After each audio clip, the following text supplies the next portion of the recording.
tuning in to Planetterrian Daily, episode 70. It's May 26th, 2026.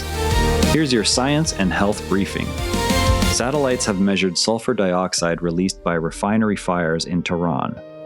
USC researchers pinpointed the enzyme CPLA2 as a driver of brain inflammation in people carrying the high-risk APOE4 gene. The enzyme fuels harmful inflammatory responses while remaining necessary for normal brain function. Potential drug compounds were identified that reduce this inflammation without fully blocking the enzyme. The approach focuses on modulating rather than eliminating CPLA2 activity. Clinical testing of the compounds is the reported next phase. From brain inflammation pathways to atmospheric patterns that also shape health risks, we turn to a distinct type of heat event now better understood through long-term data. Most people picture heat waves as dry, cloudless stretches of scorching air that bake the ground and spike dehydration risk. In reality, a distinct category called moist heat waves arrives with tropical cyclones, bringing high humidity and heavy rain alongside the heat.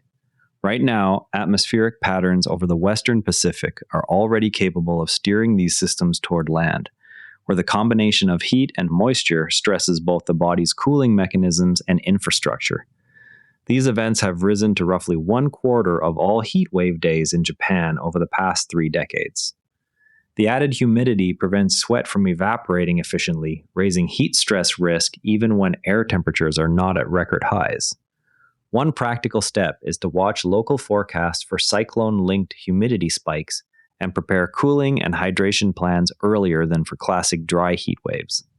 While atmospheric monitoring improves, orbital sensors are also proving useful for tracking sudden pollution events on the ground.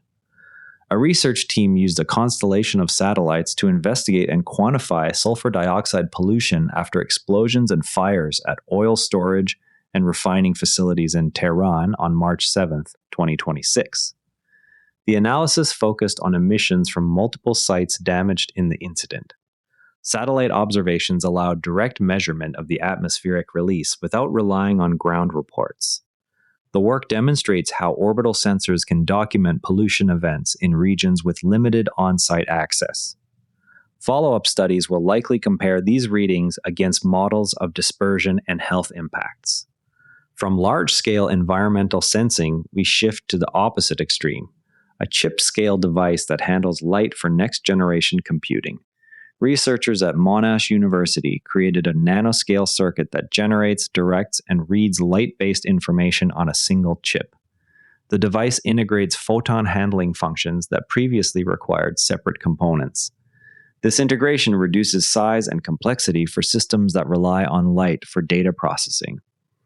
The circuit targets applications in quantum computing and artificial intelligence hardware. Next steps include scaling the design for broader testing in integrated photonic platforms.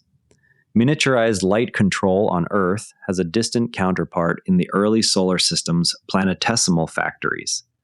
Scientists identified a dust-filled ring outside Jupiter that functioned as a planetesimal factory during the early solar system. The ring produced multiple generations of space rocks with distinct compositions. This mechanism accounts for the varied meteorite types preserved from that era. The finding resolves questions about how certain primitive materials formed and survived. Further modeling will examine how similar rings operated around other giant planets. From solar system formation, we move to the even larger question of how magnetic fields arise across cosmic scales. Researchers ran advanced plasma simulations to show how turbulence generates large-scale magnetic fields in the universe. The work explains field creation in stars, black holes, neutron star mergers, and solar eruptions. Turbulent motions stretch and organize magnetic field lines over vast distances. The simulations match observed field strengths in different cosmic environments.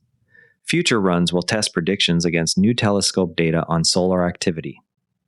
From cosmic magnetism, we return to terrestrial biology and a newly mapped marine dataset. A study compiled 40 years of previously unpublished records on marine amphipods from Italian waters. These small crustaceans play key roles in marine ecosystems. The dataset shows greater species variety than earlier published accounts indicated. Researchers digitized and shared the full collection for broader use. Similar efforts are underway for other underreported marine groups. From hidden marine biodiversity, we look at disease pressures on another under-monitored group.